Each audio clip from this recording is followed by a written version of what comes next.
Okay, well, just to clarify, I actually have a chameleon, and I think other than the fact that she has to eat insects, she has the life. So the bug part isn't really exciting. So Nicole and I are going to talk a little bit about data around different kinds of journal publications. I'm going to stick to open access. Nicola will get into subscriptions. So hopefully we'll present the multiple sides of the coin here. Very briefly, I'm going to talk a little bit about market dynamics in open access and then about hybrid dynamics. But I really do, and this is too high, there we go.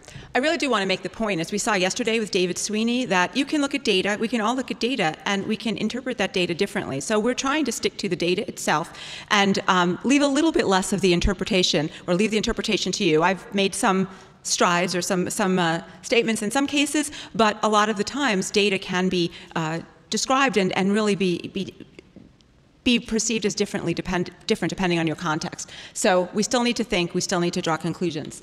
So with that, talking about the open access market. So this little part, I don't have a little pointer, but the open access market, we estimate in 2016 was 467 million, which as you can see here is part of the overall journals market, part of the overall scholarly market.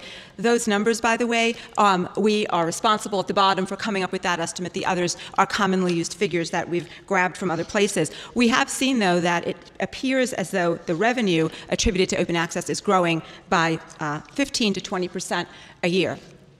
And with our estimate that in 2017 it's going to break $500 million. I believe our estimate is closer to about 512 million, but we'll see what next year holds. This represents 1.9% of the STM market and 5% of the overall journals market. What's interesting about this, too, just kind of putting it into perspective, is that open access, as we said, is about 4 to 6% of the overall scholarly market. And, but from a perspective of the share of output, it's actually a bit lower than that. So, excuse me, it's this is what happens when you get notes. Basically, the OA share of output is 20 to 22%, so articles. But the share of revenue is only, as I said, about 4 to 6%. So what you're seeing is that there's a much lower share of revenue than there is of volume. Talking a little bit about hybrid. So this is showing as a percentage of total articles that hybrid went from 2013 to 67% of total articles, and to 2017 to 73%. So hybrid is definitely growing. And the interesting thing about hybrid, especially if you're a publisher, is that from a revenue perspective, hybrid does punch a bit above its weight. So with 23% of revenue being generated by only 17% of the articles on the hybrid side versus 77% of revenue taking 83% of the articles to produce that revenue. And the rate of articles being published in fully open access journals is actually been decreasing in the last 3 years, which is interesting. So while it's still increasing overall, the rate of its increase has halved in the last 3 years. Now, I started to think about that when I was playing around with this data and wondering, why is that? Why does it seem as though hybrid is growing? And one of the questions or hypotheses that I thought of, well, is it authors are pursuing impact factor? And so using our database, I'll tell you a little bit about at the end, and using SNP, source normalized impact per paper, as a proxy for impact factor, because impact factor is not an article-based metric. We started to look at on the lower side of the scale, if you see this only goes from 0 to 2, that really there's a whole lot of activity in these lower end, the lower impact journals, but the gold dots tend to cluster a little bit towards the lower price, for sure, and the hybrids or the greens are clustering towards the right. So it appears as though price certainly doesn't seem to be impacted by impact factor. But when you look at the higher end of the spectrum, so this is above 5, or actually 4 on SNP, a little bit below that, you'll notice that there are almost no gold on here. So the interesting thing about this is that the higher impact range, the choices, there are just a whole bunch more hybrid choices. So one wonders if people are trying to publish in these higher impact journals, if that's the reason why the revenue per is skewing up for hybrid, and why hybrid's growing, because authors might be seeking impact. And so, in thinking about this a little bit further, obviously hybrid share is growing. Funders certainly prefer gold, but authors still seem to be gravitating towards hybrid. So one would wonder what would happen, potentially if funders were to strengthen mandates, for example, we could find ourselves on that lower line of hybrid growth.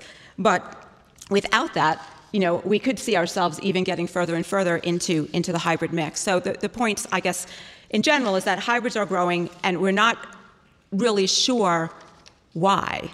One of the other questions, or one of the other points I did want to bring up, though, and I'm actually going to go back 2 slides here, a couple slides, is that for these numbers, the hybrid percentage of revenue in 2015, the year before these numbers were taken, was almost 24%, and their percent of actual articles was 15.5. So one of the other hypotheses I want to play around with, and actually it'll take time because we'll need more data, is whether there is downward pressure on hybrid APCs, because it took in 2016, it took a bit more percentage of the output to come up with slightly less a percentage of the revenue. So we kind of thought that was interesting too.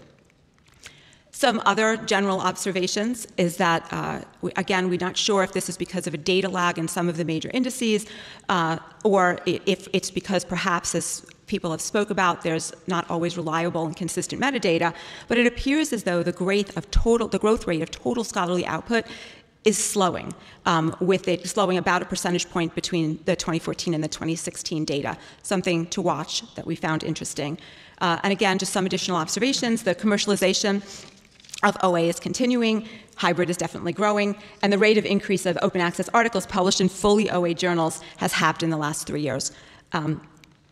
Just very briefly, this has all come from a tool that we put together. We commiserate very much with Nico because what we do in the DeltaThink Open Access Data Analytics tool is take a whole lot of disparate public sources, pull them together, rationalize them, crosswalk them. Then we also do private confidential interviews with publishers to rationalize some of our sizing estimates to make sure that our models are working. We also have a free monthly newsletter that if you would like to subscribe to it, you can do so here.